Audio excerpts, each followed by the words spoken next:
नमस्कार। आप देख रहे हैं न्यूज स्केल लाइव।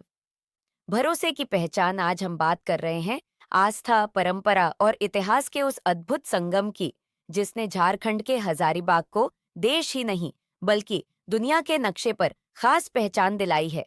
हम बात कर रहे हैं हजारीबाग के ऐतिहासिक रामनवमी जुलूस की।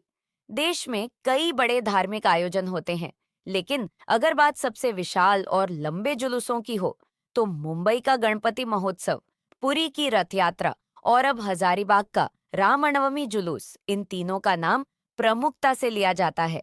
हजारीबाग का यह जुलूस इसलिए खास है क्योंकि जब पूरे देश में रामनवमी का पर्व समाप्त हो जाता है, तब यहाँ इसकी शुरुआत होती है। करीब 16 किलोमीटर लंबा यह जुलूस 36 घंटे से भी ज्यादा समय तक लगातार चलता है और इसमें 5 लाख से अधिक राम भक्त शामिल होते हैं। इस ऐतिहासिक जुलूस की शुरुआत वर्ष 1918 में हुई थी, जब स्वर्गीय गुरु सहाय ठाकुर ने अपने साथियों हीरालाल महाजन, टी भरगोप, कन्हाई गोप, जटाधर बाबू और यदुनाथ के साथ मिलकर इसकी नींव रखी। शहर के कुम्हारटोली से निकला यह छोटा सा जुलूस, जिसमें एक प्रसाद का थाल, महावीरी झंडा और 2 ढोल शामिल थे, आज लाखों लोगों की आस्था का प्रतीक बन चुका है।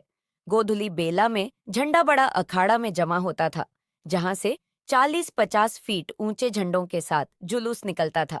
बड़ा बाजार होते हुए करजन ग्राउंड तक पहुंचने वाले इस जुलूस में लोग लाठी खेलते थे और फिर अपने अपने मोहल्लों में लौट जाते थे। 1947 तक यह जुलूस केवल नवमी के दिन ही निकलता था, लेकिन आजादी के बाद इसका दायरा बढ़ा। आसपास के गांवों से भी लोग इसमें शामिल होने लगे। समय के साथ यह जुलूस दुर्गा विसर्जन परंपरा से भी जुड़ गया और इसकी भव्यता लगातार बढ़ती चली गई।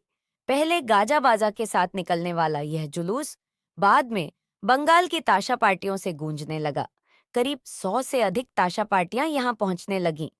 हालांकि आधुनिक दौर में डीजे ने अपनी जगह बना ली है, लेकिन अब फिर से कोशिश हो रही है कि रामनवमी अपने पारंपरिक स्वरूप में लौटे।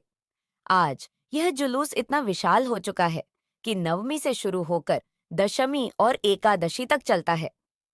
पिछले कुछ वर्षों में यह जुलूस रात 9 से 10 बजे तक सड़कों पर रहता है और अंत में जामा मस्जिद होते हुए इसका समापन होता है।